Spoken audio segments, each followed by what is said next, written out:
Okay, so as promised, every class, what we are planning to do is have a guest come into the class and report from the field. And so today we have a guest coming to us. So Jeff, you can put the next slide up. And this is Violetta coming to us from Italy. And so Violetta we were connected through a student in the class. And so you can tell us a little bit about what's happening in Italy and what you all are going through, because it's pardon me? What you're seeing. Yeah, what you're seeing. And just so we can be really clear, you can't really get much of a close-up, but she is just north of Rome. And so Violetta, thanks for coming in and saying hello to the class. Wait, hang on 1 second. I don't hear you. So Jeff. You should be unmuted now. You should be good. Yep. Okay, there you go. Can you hear me? Yeah, we got you. Hi, how are you? Okay. I'm fine, thanks. First of all, hello to everyone. And my name is Violetta. You just introduced me, and I'm right a little bit north from Rome. So actually I live in Umbria. That is a very centric region. And well, let's say 1 hour and a half from Rome, way to the north. Mm-hmm. So the situation right now is very sad, you know. We have good numbers right now. I was checking this morning, I was studying numbers, and the north is particularly affected by this situation. It is the Lombardia, that is the region where everything started, is the most affected region in Italy. And I got some numbers this morning that changed so quickly. Like, you know, this morning were some numbers, and I just checked, and the numbers grown from some aspects, but, you know, there are also good news. So this morning we had, like, in all of Italy, we had infected people by coronavirus, 50,418. And right now I just had a check, and we have 54,030. So the deaths from 6,077 that we had this morning rose up to 6,820. So plus 743 people more. And we have recovered from the disease 8,327. Since this morning that were 7,432. You know, most of them are at home in isolation, okay? So they are not hospitalized. Part of them are in the hospital, and 3,204 people are in intensive care. So, but thanks God, with the, you know, the, let's say, I'm sorry, I'm just a little bit, you know, nervous, but let's say that with the methods that the state is adopting, it seems that everything is slowing down. I can tell you much more about my region. My region that is in, let's say, the best situation all over Italy. You know, we had like 648 cases of infected people. 21 are not from this region. So other hospitals here in the area are hospitalizing people from other regions, because they have really trouble in get all the people in the intensive care units. And so we have 43 people in intensive care unit, 148 hospitalized, only 3 deaths, thanks God, and only 5 recovered. So the situation is quite, you know, it's not under control. but it seems that it's getting slightly better. Can you hear me? I can hear you, but Sam, for some reason, just left the call Okay. because it's so he's complaining that he can't hear you or you can't hear him. It was because I muted him because he was breathing into his microphone.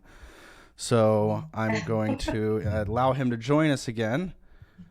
Sam, the reason you couldn't Okay. hear me was because I Okay, muted I you am back. because you were breathing into your microphone. So I muted you. So I'll mute you whenever you're not speaking to keep Okay. that Okay, audio got it. going. Keep going, Violetta.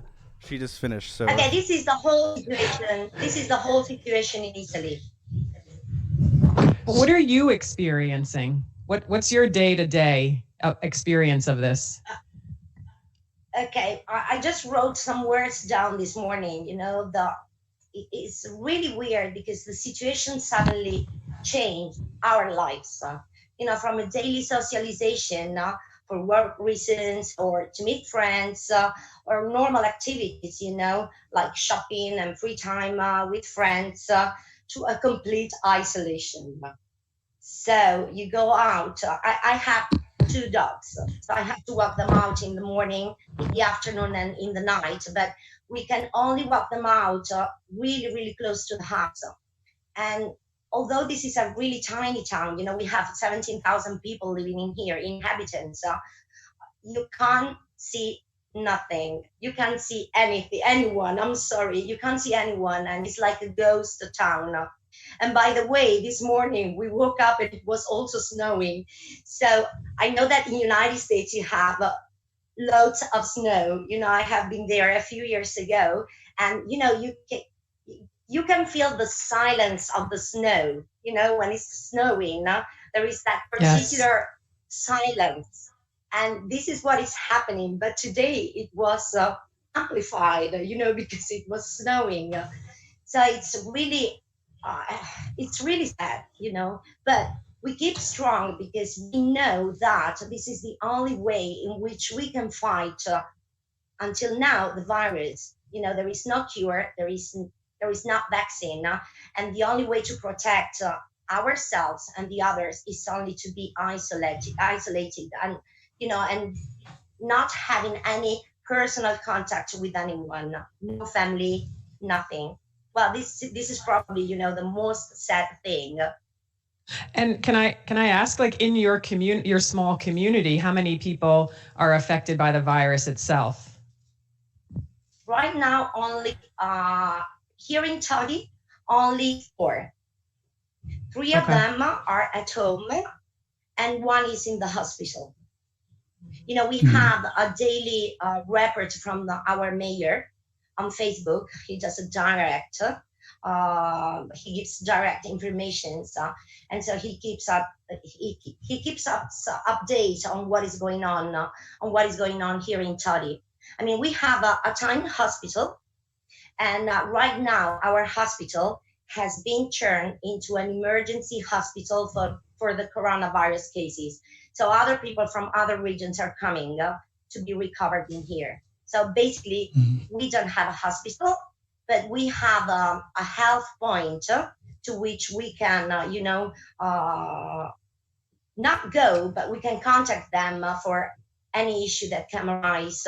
You feel not good, you break your leg or your arm, just to keep away people from the hospital that became a coronavirus point of reference for And not only for the as region, but and just on another note, as somebody who's been in this situation longer than most of us in the U.S., what things have you seen or experienced that you appreciate? It's a hard time to appreciate things, we all know, but are there small things that you've noticed that you've been able to appreciate in this kind of circumstance? well, what I appreciated the most is to understand that you know you can't only speak to your loved ones on the phone and that's it. um I appreciated that now I give more value to the personal approach with my loved ones, my family. So this is what I am appreciating the most. At the beginning, I was thinking, okay, I will talk to them later. I will call them later, and uh, everything was by phone. Just a WhatsApp call or a telephone call or a WhatsApp message, and that was it. Because we thought, well, I thought actually and personally that that was enough. We had time, and I had time to see them whenever I wanted, and now it's not. So I appreciate that those values came up again. Mhm. Yeah, And that yeah, and it's it's weird to know that now the only way of contact, by the way, is the telephone. Yeah. yeah. That's really intense, right? So this is the final question, and then we'll let you go. So this has been 2 weeks for you, or 3 weeks? It's 2 weeks. Yeah. It's two So weeks. for So us, we're we're supposed to restart on the 3rd of April. But of course, it's not going to be possible. We are having everything. The thing is that the infection is getting lower, just because we are home and we don't have contact with anyone. So yeah. that's a good point, but I think it will take time, a lot of time. I don't think that we are going to get out of this before May. This is my personal Mm, opinion from what I hear and from what I see. mm. Well, thanks for sharing. We really appreciate it. It's so when we were I I, was kind of when I was watching what was happening in Italy, and as the numbers were going up and the number of people who died going up so high every day, it felt like we really need to speak with someone from Italy. So it's yeah, really nice that you could. there are people that are dying, unfortunately. So maybe we need that to understand that we really have to stay home and not going Yeah. anywhere unless you don't have a really good reason to do it. May I Mm, tell you? Well, I have something. I spoke to my mayor, to the community mayor, and he has some words because I told him if he wanted to join us, but of course he's under emergency, and so he couldn't move. So he told me to read you these few words, and they are: we have never had such a difficult situation, or better to say that our generation never found themselves to approach to such a huge problem. But I am sure that we will get the challenge of winning this battle as we understood how important it is to work and collaborate as a community. We took our hard and severe actions, and numbers of infected people are decreasing. We still have a long path to walk, but it all will be okay. We will cross the tunnel and we'll see the light again. This is from our mayor to you, and hopefully you will listen to our stories and just behave, in the way that we have to behave. Just yeah. precaution. That's it. Thank Yeah. you Thanks. I feel for that. that. Hey, Yeah. That's good. there was a Thanks. question on the stream. Somebody asked if you have any family that's in the areas that are the most affected in Italy. No, I don't have anyone in the affected areas of Italy, but actually I have family in Spain. My mother she's living in Madrid, and my grandmother and my cousins are all over there. So they are now going through the path that we had like 1 week ago. Yeah. And we're just And I have starting that people path all right over the now. world. I was telling the professor that I work as a property manager, and so I have friends, let's say clients, but they are really good friends all over the world.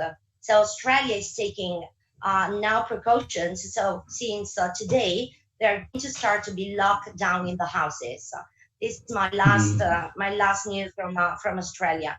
England, more or less, and in Spain they are locked down almost since 5 days. mm. Yeah, it's happening very, very fast. Yeah. In Madrid, very they're fast. getting really in bad conditions. They're really affected. Yeah. Yeah. Yeah. Hey, Violetta, thank you for visiting with us, for talking with us. Yeah, it's really valuable. It's really good. It's nice to hear from you. And thanks. Yeah, thank you. I appreciate it. Thank you very much for inviting me. And good luck to everyone. Yeah. Stay healthy. Yeah, indeed. Yeah. Okay. Great. Yeah. Thank you. All right. Thank you. Okay. Thank you very much. We'll talk later. Bye. Okay. Ciao. Okay. Bye. Thank you. Hey, that is, it's sobering. And if you're tracking what's happening in northern Italy in particular, that's where Milan is. It's really quite immensely sobering.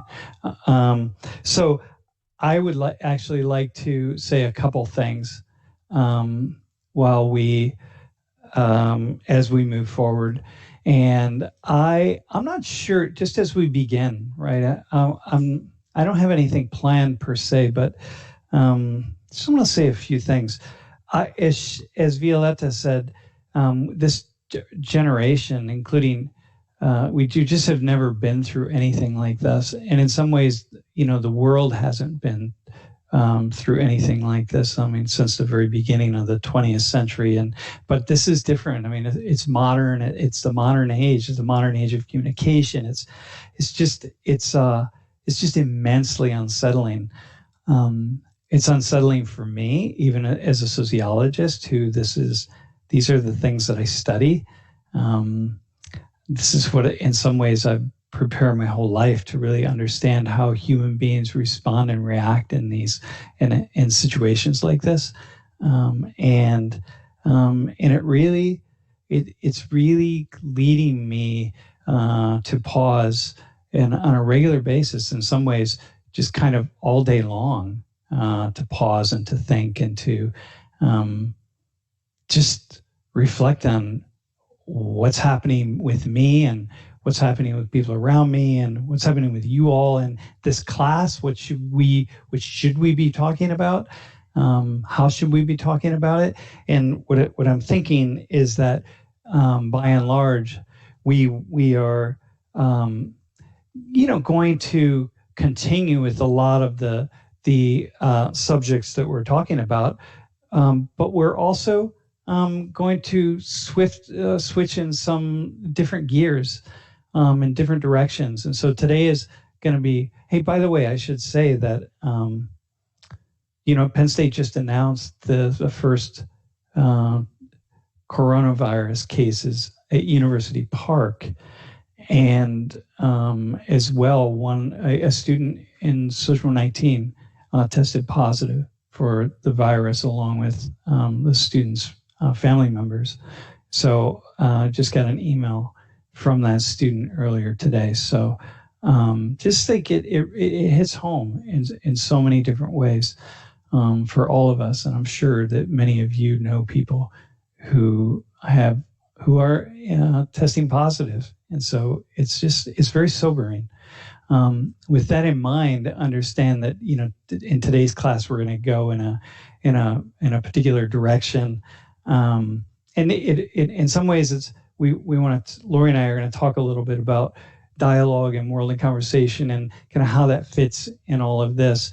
And then we're going to do a case study.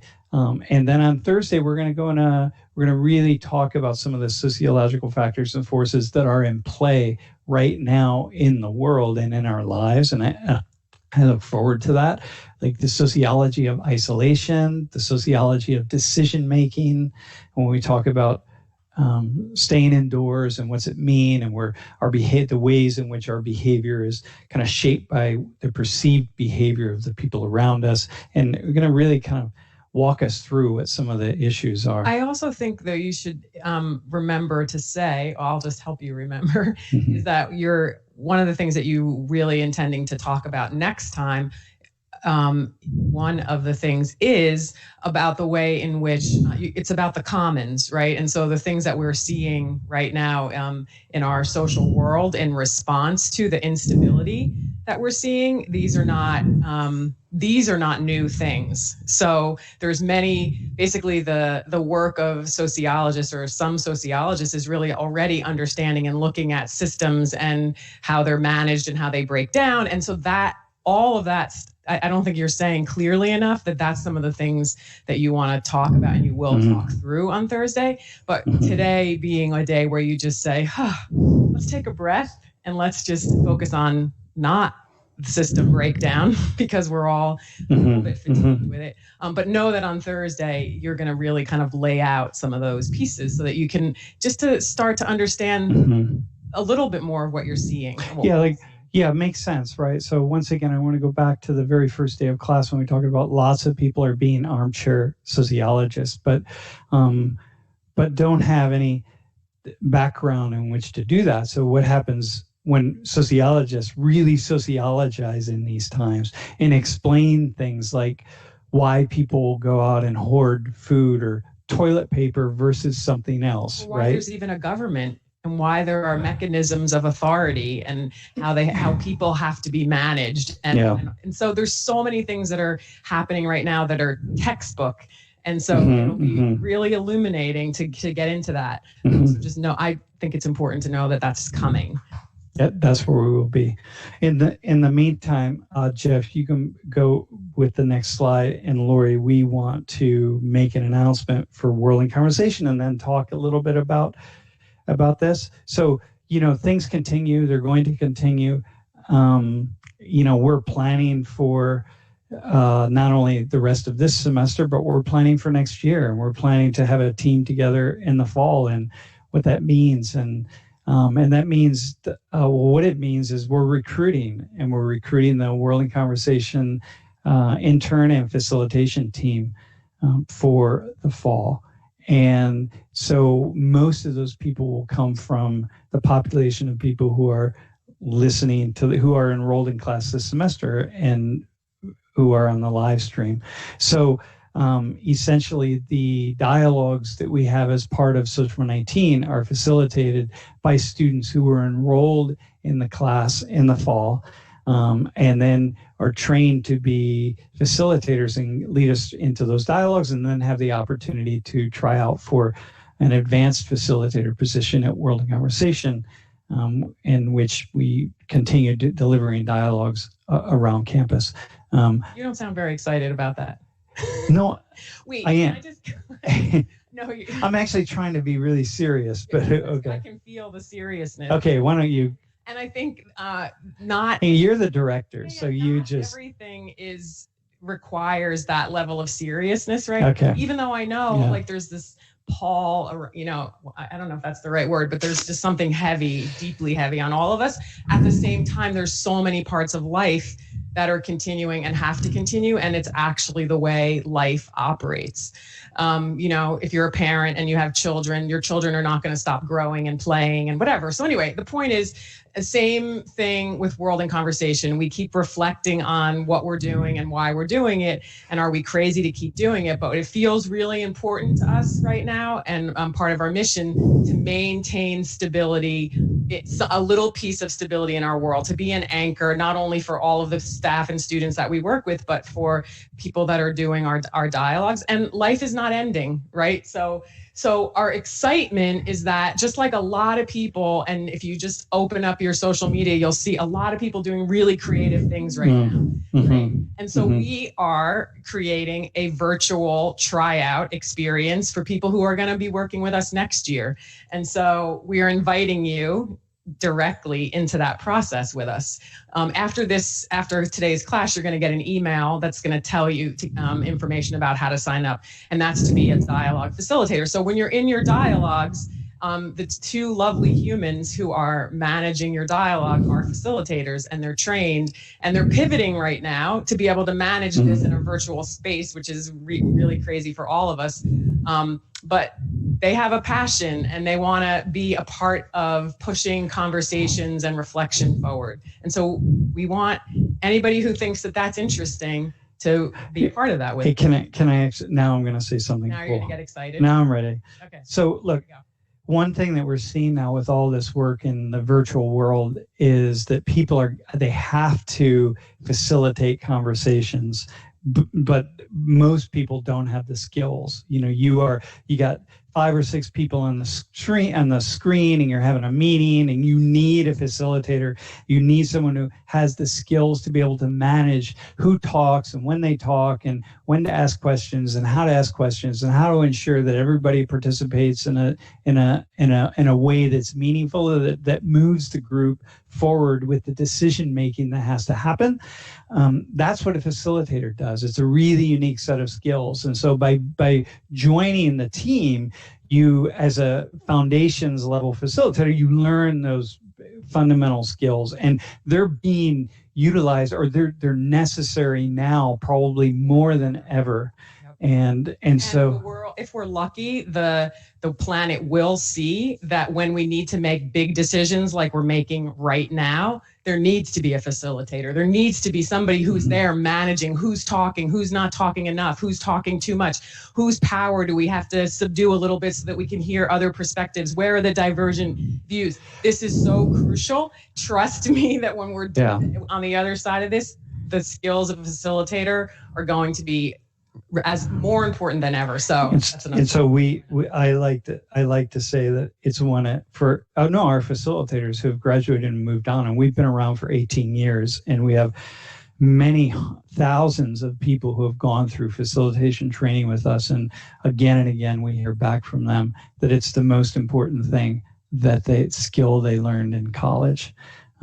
So I don't doubt that at all. So with that in mind, can we go to the next slide? Wait 1 second. Our friend Jeff. Can you wait 1 second? Because I also have an announcement that we have officially posted the survey for the stream team for next semester. Facilitation isn't for everyone. I would say everyone try it out, please. And if it doesn't work for you, you could still be part of the stream team. There's 0 requirements. There's nothing that you need to know. It's just 100% student-run, student-led, and yeah, it's a really cool way of getting creative in a way that hasn't been before. We're having class right now over the internet. How many other classes are doing that successfully? I'm not sure. Some don't even have lectures right now. So be a part of the stream team, social19.org/stream team. Okay. Sociological address, Lori Lynn, can you walk us through, because this is the beginning, really the foundation for today's class. Okay, so it feels like I want you to be able to jump into the case studies, but I also know that the case studies are going to make a little more sense with this information. That's really also meant to help you decode a little bit of what's happening in your dialogue. So when you go into the dialogues and the facilitators, there's the first part of the dialogue where they're asking you some questions to kind of find out who's in the room. And then there's the second part of the dialogue where you sort of talk through an issue. So the first part of the dialogue is so the intention of the facilitators in that moment is to get what we call, or to excavate what we call, sociological address, right? And sociological address is the sort of matrix of cultural and social factors that shape a person's position, right? And so that can be, the language. So if you think about me, things like my race, my gender, my education, my class, geography, where I grew up, my family structure, military versus civilian, the occupation of my parents, like all of those things, this matrix of factors sort of defines an address that you have, that we call sociological address. And when you think about it, you really can't understand what someone is saying or why they're saying what they're saying until you see where they're positioned on the planet, because where they're positioned determines their perspective, determines what they see. And anyway, so in the dialogue, the facilitators are trying to get you all to say the things that will help them and the other group members to see where you're positioned on the planet. And so so just so you know, that's what's happening in your dialogue. And so today, Sam decided to steal this concept yeah. that was developed at World in Conversation and bring it into Social 19? Well, so the idea, so let me just take a couple steps back here. And Jeff, let me just let me just make sure, I'm just wondering if we have our two people who are going to volunteer to analyze what's going on, but I'll keep talking. Yeah, our two contestants, so to speak. We were going to get an international person, and did they come in? Okay, now that's fine. Okay, let it go. Okay, so hang tight. So listen, one of the things that's really important is a lot of people, when they hear the word dialogue, I want to say this, and if you can just add something to it. When they hear the word dialogue, what they assume is that I go into a room and I listen to what other people say so that I can better understand them, put myself in their shoes, and then I can meld their ideas into my ideas, and they can blend my ideas into their ideas. Mm-hmm. And then we all can work together and walk in either collaborate. And it's empathy. It's the foundation of empathy. But Lori has this idea that actually we don't want that. So we're beyond empathy. So ironically, here's a funny thing. I gave this talk, that TED talk that I did in Iraq called A Radical Experiment in Empathy, which was titled by Lori in this very room. I actually walked in my room and said, here's the title of your talk. And I gave that talk at the very beginning of this whole movement in which so many people were talking about empathy this and empathy that, and it's the era of empathy, and oh my God. And I was like on the very beginning of the wave. So that talk really went far and wide and was seen by millions and millions of people. And but Lori then turned around and decided she was anti-empathy. Actually, we're not about empathy, and that's not what we do. And the reason is, well, it's not as simple as anti-empathy. It's a funny way to say it, and I do say it that way. But empathy is something that happens naturally. Actually, what I've noticed when people start to talk to each other and kind of recognize their different situations in life.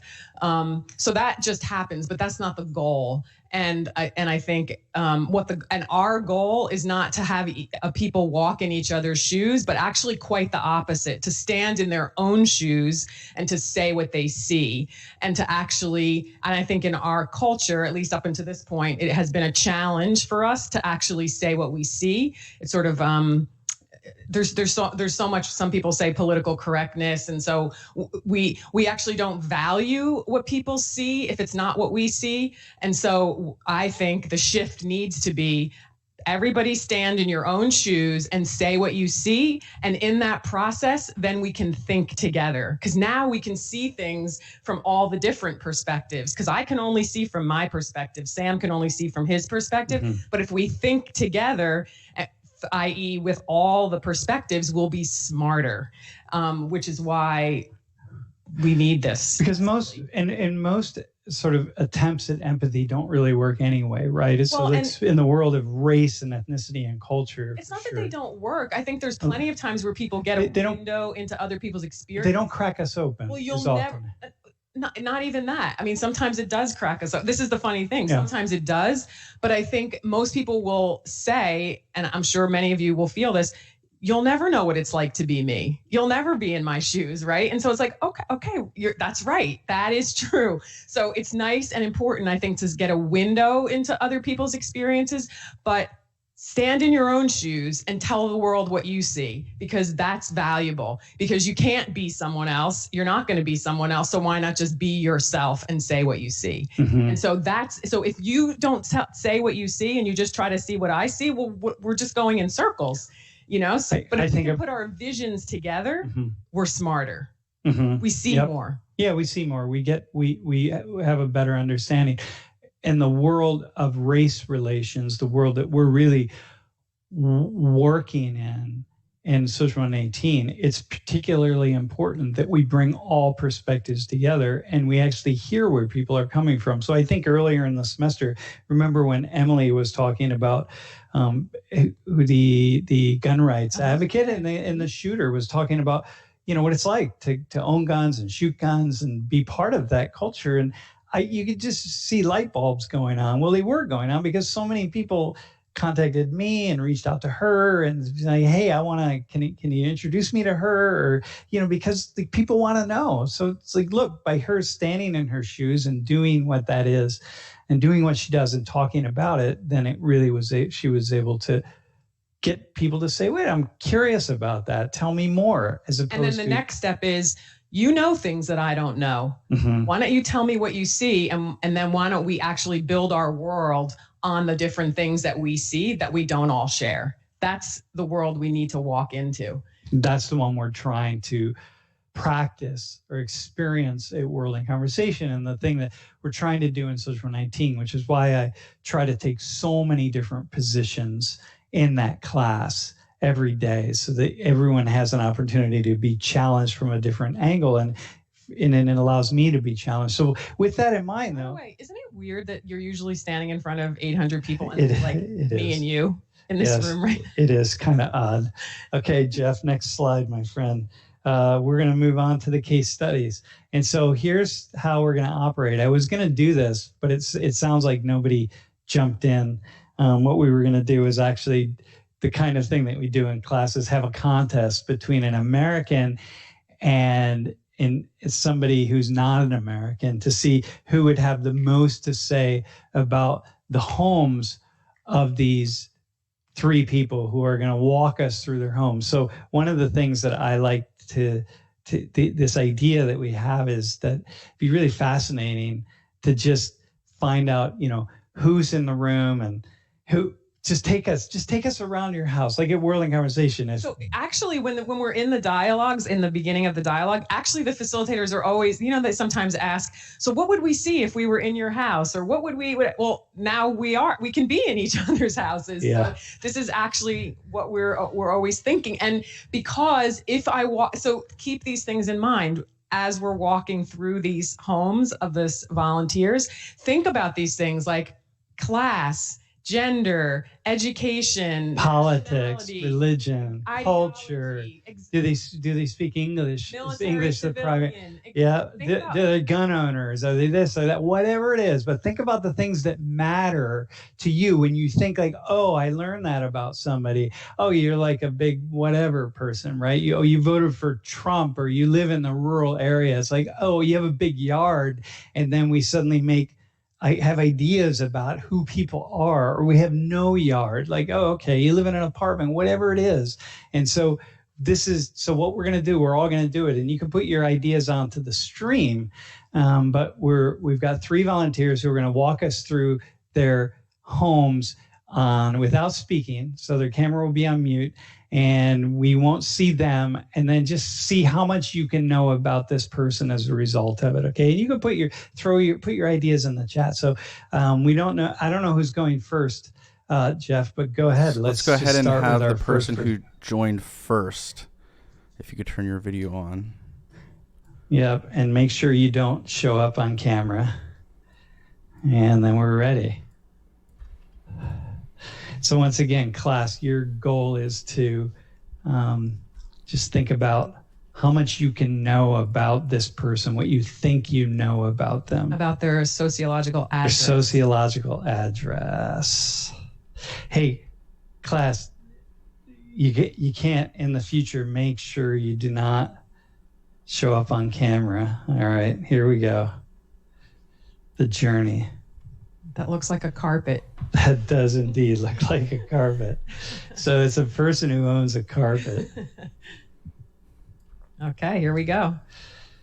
Uh-huh.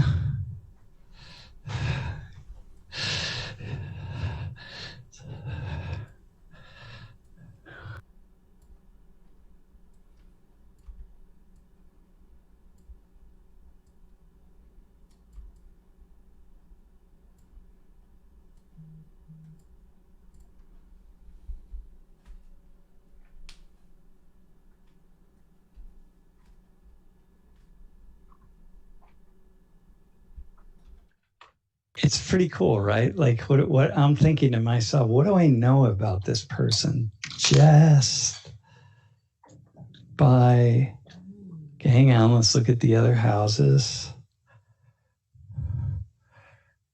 Mm-hmm. Whoa, okay.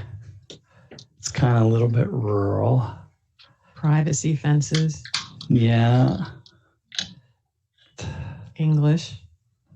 What's that? That sign was in English. Yeah, signs in English. Yep, exactly. They must be a Penn State Stater. person. A Paterno supporter. Old time Penn State person. Yeah. Penn State family. Yeah, totally, man. Yeah. Happy Valley. Oh, yeah, definitely.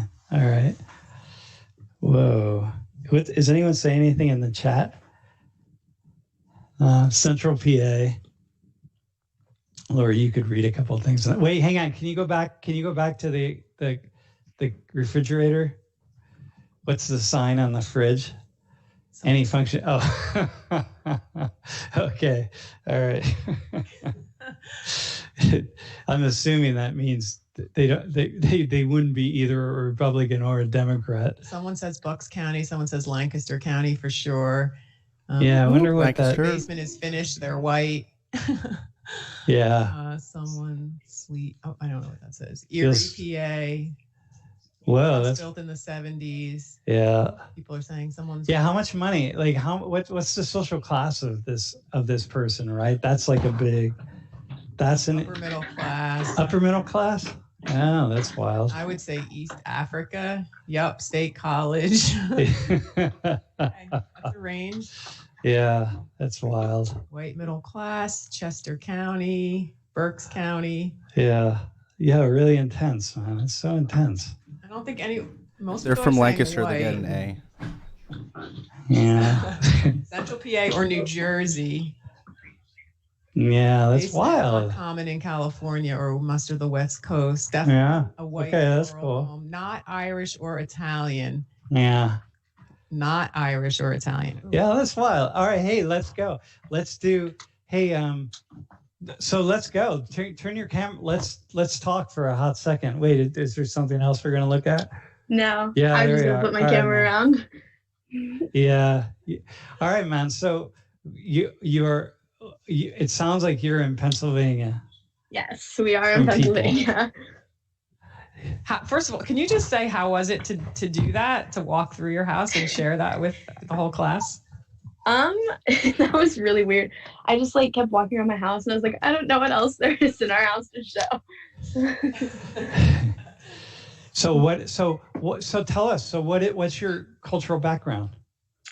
We're actually from Pittsburgh, not Lancaster. Sorry, everyone. Yeah. Bummer. Outside of Pittsburgh, or We live in a suburb right outside of Pittsburgh, uh-huh.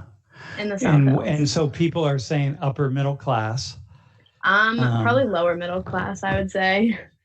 Yeah, my dad's here and he's Did she say saying, that? yeah. Is your dad okay with? Yeah. Can he come on the stream? Oh yeah. Oh totally, yeah, man. definitely. Yeah. Your dad. So what? Here's my dad, everybody. Yeah, what's happening? Say hi So to someone on my team. you are a Penn. Did you go to Penn State? My dad did not. My mom did. Your mom did. He went to LSU. Yeah. And what's your dad do? He is an architect. Uh-huh. And Yeah. And so what is so okay, so what everyone got white. People got that. Everyone got white. Yeah. In your land though, I think the land throws it off a little bit, right? Maybe. Yeah. So we do live in a suburb. Here, I'll go back outside. But we have a lot of space in our backyard. A couple of houses on our block have a lot of room. But you It's actually not typical. and you for actually the area. it's actually a pretty small house, relatively speaking. Yeah. So people Yeah.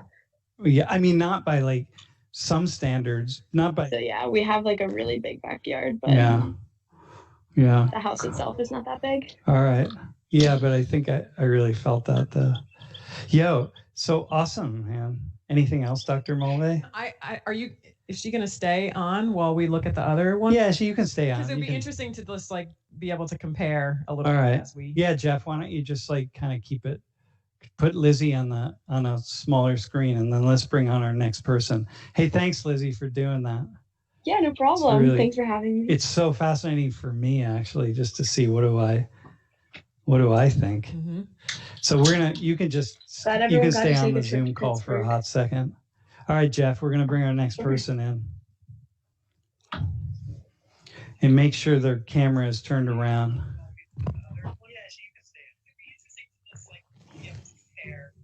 Oh, It didn't show, Sam. We're good. okay. All right, man. All right, go ahead whenever you're ready. All right. So we're outside.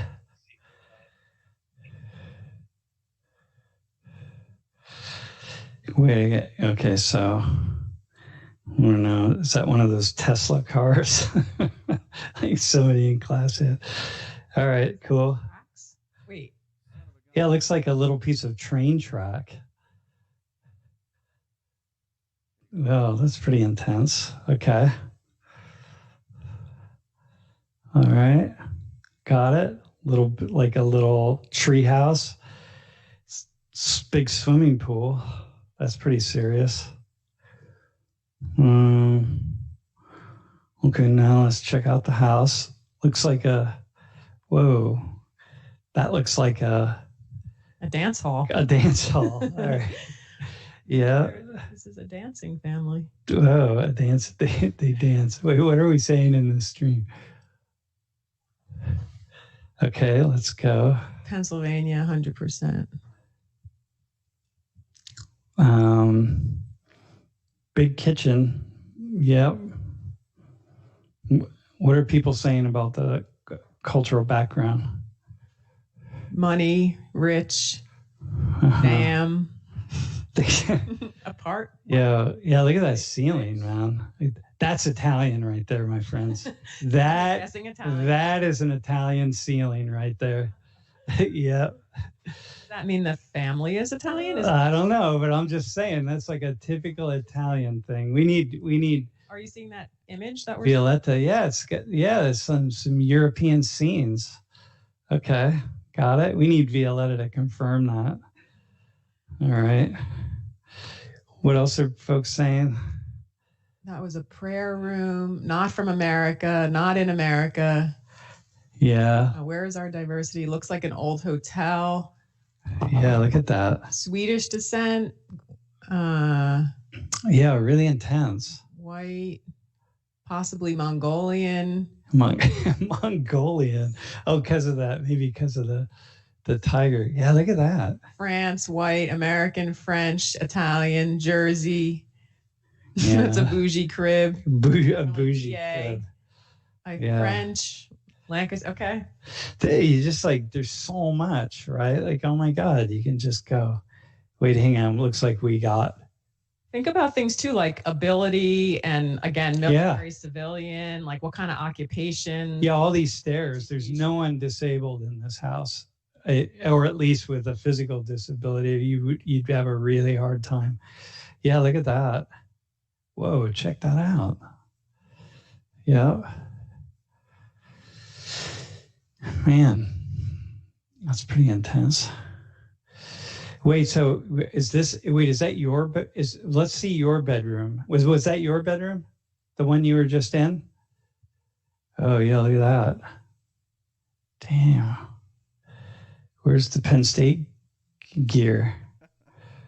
All right, what else are we saying? Love. It's okay. Spanish. Oh, there it is. Oh, there we go. All right. There we go. That's key. Wow, really intense. So think about all the things so what's the social class? What do parents do? How many also kids? Like generation. Generation, yeah. Yeah. Wow, it's intense, man. All right, should we? Mm-hmm. All right, so let's go. Whoa, the game room. Damn, look at that. It's again rocking the pool thing. Damn, I wish I had an exercise room like that right now. That's a big house. Wow. I feel like if we're All right. in a real estate. Yeah, no I'm kidding. looking at- All right, man. Let's see. Why don't you just jump on and turn around? Yo, what's up? Hey. So where are you? I'm actually from Mongolia? Baltimore, Maryland. No, I'm Where from at? Baltimore, Maryland. Baltimore. Yeah. We had some DMV Marlboro? people come in the chat. Yeah. Over. So what is and so how long have you lived in the house? I recently just moved here. I want to say a few weeks ago. Kind of, my parents started like getting the contract for this house a little before like winter break. Then we finalized it like kind of February, and then we started moving in like early March, well, late February, early March. So. And what is that first room that you walked into? It's like a banquet hall. So we like my family is like the type to like make extra money. So like we want to rent this out like as a banquet hall sometimes for like different activities and like events and like stuff like that. Dude, well, you could rent it out to a church group. Someone said they thought it was a mosque, or you could be a prayer hall or something. And there's also like an attic and a basement too. Yeah. And what do your parents do for work? So my mom, she's an entrepreneur. She has her own daycare, and she's also a real estate agent. And my dad's a professor at a college, and he's a pharmacist. Mm-hmm. And did they go to Penn State at all? How'd you end up in Penn State? No, I got actually a full academic scholarship for Penn State. Yeah. So, yeah, that's intense. Hey, Good for you. do you have any other questions? How was that? How was it for you to walk people through? I had a feeling a lot of people would think like I'm not African. I'm African American and Native American, but I knew a lot of people wouldn't think that would be my race because of the type of house that I have. It's like it is pretty big. I'm still trying to get used to it, but it took a breath out of me because it's like so much walking. Honestly, walking around the whole house. Yeah. But yeah. Yeah. Yeah. You get tired walking around. Is there just for fun, is there anything like if you were to, I know it's a new house, right? So you're not probably all fully moved in. But is there anything in there that you were like, if people were really looking, like they'd know we were African American, like they wouldn't think we were white? Is there anything or that you would look at? No, because the way that my dad wants to set up the house, like each room and like each bathroom, he wants it like a different place. So the living room's like Africa, the dining room's like Paris, the kitchen's like Italy, and then like one of the bathrooms gonna be Native American, and another one's gonna be like Siberia and like stuff like that. So like everybody was right then. So we all were right. Yeah, for the most part. Except that I said Italy for the dining room. It was the room, kitchen, but it was just that ceiling thing. I've only ever seen that on Italian ceilings. Yeah. So, that's not true. I've seen it on lots of European ceilings. But hey, awesome. Thanks, man. Hey, and what's your name, by the way? So everyone. My name's Imari, but I go by Icy. Yeah. Okay. Great, Imari. So we had Lizzie, Imari, and then we have a third person here. Hey, thanks for doing that. Yeah, that's cool. Are you gonna pause too? Yeah, you can pause. You can stay on, Jeff. I'm not sure how you're going to do that, but you go back to the stream. All right. So we have a third person. Make sure that the third person doesn't have their camera set up. Okay. Here we go. Welcome, friends. Okay, so we got an Easter thing. Oh, you have no friends coming over these days, so that's meaningless right there. All right. So we got definitely. They're wine lovers. Yeah, definitely into the wine thing. Yeah, definitely into the Easter thing for sure. Rocking. Penn State. Rocking the Penn State. And Penn State. Wait, hang on. We're gonna hold on. We're okay. Here we go. Outside. This looks like maybe one of Lizzie's neighbors. Yeah. Do you know? Yeah. There's a pet. Do you know Lizzie by chance? Yeah, she lives next door. Here we go. State. Nittany Lions. Looks like some kind of maybe a Sonos system or something. Yeah. Yeah. Yeah, so fascinating, man. What are folks saying on the stream, Lori Lynn? Definitely got the Easter thing. Italian. Feel like I've been here before. Yeah. A dog. New Jersey. Yeah. I'm gonna guess coming to quarantine there. I'm gonna guess Catholic. That's my guess. Catholic. Yeah, because of all the wine, you know what I mean? Like you I was can't. thinking more of the Easter, but hey, whatever. And Catholics are really into the Easter thing. You know, Semana Santa. Yeah. Okay. Yeah, pretty intense. Yeah.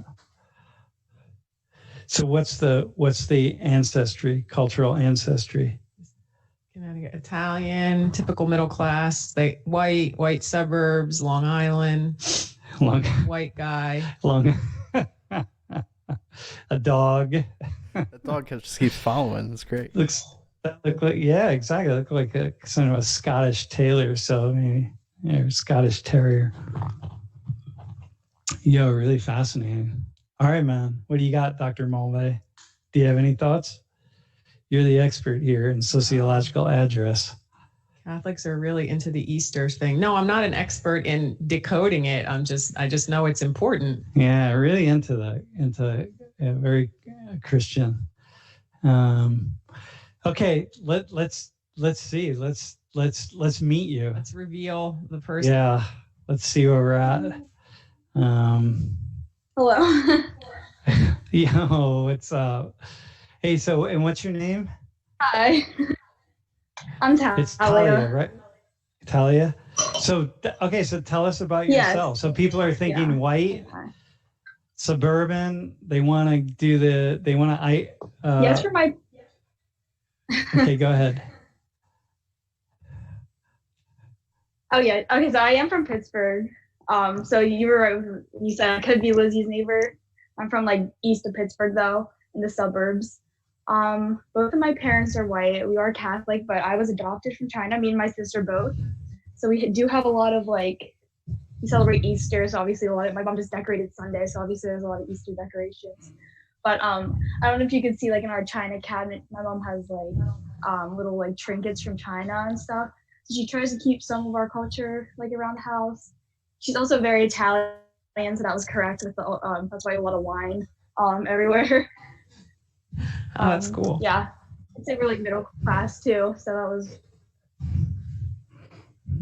So this is you yourself. How old were you when you were adopted from China? When you left China?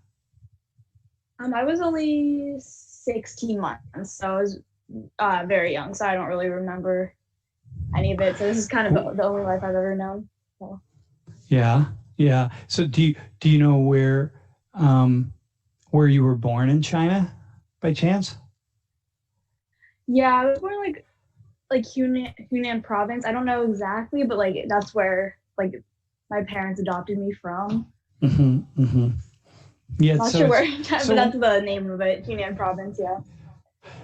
Hey, so let me ask you this. It's an interesting question. So it would be really interesting. Well, we probably would have done a class just with students in the class who are adopted. But when you were growing up, how did you identify, culturally? I was so I can be very culturally. I would definitely say I probably identified a lot with my mom's Italian culture. We've always we celebrated on Christmas, the Feast of the Seven Fishes, which is an Italian tradition. So I always kind of identified more with her culture, and we tried to keep my Chinese culture around, but I was never too into it. It was kind of hard because obviously my parents aren't Chinese, so. Mm-hmm. Yeah, it's a really complex culture. I would expect, given your mom, given how she's decorating so much, I would expect that you would follow her culture because because it's just that's like what you grew up surrounded by. You know what I mean? That kind of Italian side. Yeah. So when you skim the camera past the photos, was that your parents or your grandparents? The one over in our living room was the one on the staircase was my parents, and I don't know if I ran past that one, but there was my grandparents and my parents that I ran past. Like on the refrigerator were my grandparents, and then on the mantle were my parents. There's some wedding pictures around. I forget which one. Yeah. No, it's cool, right? It's cool because in an exercise like this, so here's the sociological address piece, Lori. It's like you're going to assume, no one's going to immediately assume, wait, this person could be adopted, or this person could have just come into the family somehow, or married in, or whatever the case is. Or that you're like mostly connected to an Italian Catholic tradition, right? Yeah. Like it's just, you would never say that probably in a conversation, but like knowing that about you, like just makes things so much more three-dimensional about you and like anything that you would offer to share. Yeah. So it's like, I think this is, anyway, sorry. No, just like if we go to Lizzie, like her parents, it's entirely possible, like in her case, that her parents spent a lot of time in China, or who knows where they could have been, and like they would really identify with those traditions, and then we'd look at her and say, wait a minute, like hang on, but what about? So yeah, it's pretty cool. How was that for you to walk people around the house? It was a little awkward. I kind of forgot. I was so used to, there's like that mirror right when I walked to my front door. I'm so used to like, I feel like I think I might have showed myself in it for a second, but it was kind of weird at first, but it was like just kind of walking through. Yeah, very cool. Does it feel revealing, like you're sharing something personal with a lot of people that don't know you?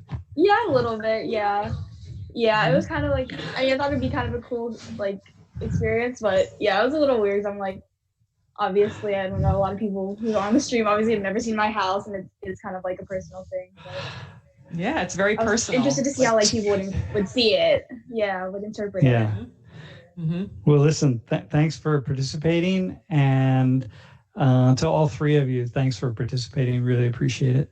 But the thing that's so for everybody, really, the thing that's interesting is like this is so personal, right? Like these different things that you've shared about yourself, and yet it's so sociological. Right? Like that's what we're also, even though, we're having fun and we're guessing and all of these things, like it really, the funny thing is like, we don't have to share like our lives. We just like can kind of say who we are. And then sometimes like, how we look tells other stories. But the point is like, that thing that's so personal is also really sociological and in some ways public, because it defines our lives, and many people's lives like us and many people's lives different from us. And so that's why when we're in these dialogues, we really think it's important, if we could be in every single person's house with them, for example, we would just know, so we would be able to understand so much more about what someone sees in the world and why they think what they think, because we be understanding where you're standing.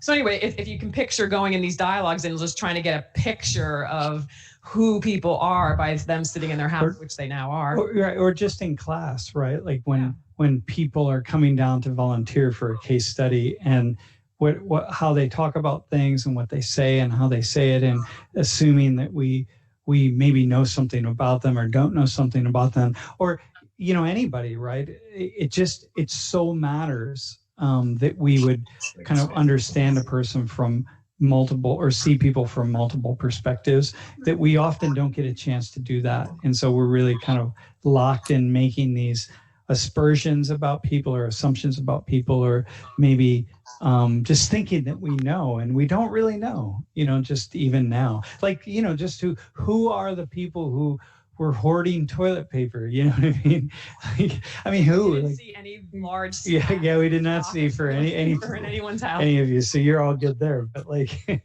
that would be, maybe we'll do that. We'll do a class on that. Those of you in class who have parents or family members who went on and hoarded things, we'll do a class where you can come on and talk about what the thinking was behind that and why, and because it's utterly fascinating. Like, what is it that we would go, want one thing and not another everything. And hey, Jeff, do we have anybody who wants to jump in who has a question for us? I saw on the stream that somebody wanted to go Tigers from my dad, so here it is. Yeah? Go Tigers. Thanks, Dad. Awesome. Yeah, very cool. I don't even know who the Tigers are. What? Oh my God. Wait. Yeah, right. Well, I know the Detroit Tigers, but I'm not assuming that that's what we're talking about. LSU, Louisiana State University, man. Oh my gosh. GAUX Okay, Tigers, not GO Tigers, GAUX. All right, okay. Okay, cool. Hey, are there any other questions, Lori, before we hop off on Jeff or Darnisha? Do you have anything that we should address? I think this idea of sociological address, this kind of sense of it's this matrix of everything that is us, our social positioning in the world, and how that really shapes it. You know, it's not about. Hey, by the way, one of the. Wait, it's not about what? I know you're doing two things at once, but I wanted to make sure that I covered all the questions for the quiz. It's not just about any one thing. It's this complex matrix of who we are. I think most people are familiar with the concepts intersectionality, right? And that's where, for the most part, two of these social factors come together, right? Like your race and your class, or your gender and your race, which is really important, the way things intersect. But but sociological address is the matrix of those factors, right? Because nobody's two things, nobody's three things. Each of us is a matrix of things, which makes it really difficult to really understand where people are positioned. And it makes it difficult without having a window into people's lives. We really can't know a lot about them. Right. And a window into their lives gives you more than if you just saw them standing on the street. And at the same time, that's not all there is, because there's many other things that you don't see. Like ability is a very simple one, right? Yeah. Because you can't necessarily see someone's ability levels. But anyway, the point is that it just gives you way more than you would get if you just saw what somebody was wearing and their gender and race. And then even in their homes, like we have no idea, right? Well, we know in Lizzie's house, the sign was anybody, any functioning adult, right? So we know, okay, there's like a little political piece there, but otherwise, at least one person in the house has X perspective, right? Yeah, one person, but we don't know. Or maybe nobody does. Maybe that's just it's just a funny thing that. Yeah, it is kind of funny actually. But the idea that you really, without getting that kind of window in and seeing the matrix of perspectives, you really don't know a lot about folks. We're limited in our understanding of the complexities. So final thought. Let me just say this. I think that before we finish the semester, though, since we are streaming from our house, we probably will have to go on a tour of our house at some point. Yeah. By the way, this used to be the house of the Penn State band director way back in the day. Mm-hmm. So the person who sort of made the Penn State Blue Band, the Blue Band. We sometimes think that he still is here in the house. Yeah, we hear him marching around sometimes. All right, so listen. Well, one time Lauren, you said that you have a back deck, and some of the band members would come over and they would play in the backyard for all of the neighbors and stuff, which should have been really cool. Yeah, they would do concerts. Also, before we end the stream, people are asking, why are the quizzes only available for 3 minutes or so? Nah, they'll be available longer. The reason they're not available for a long period of time is because you'll answer them and then text the answers to your friends and give them enough time to jump on as well. So, dude, they're fast. If you can't, there's no question. There's 5 questions. You should be able to answer it in 1 minute. I mean, it's fast. The answer is going to jump out at you. We just gave you 3 of the answers right now. I mean, come on, this is crazy, right? So, but it will be available for 3 minutes. 3. And if you can't answer in 3 minutes, I don't know what to say, my friends.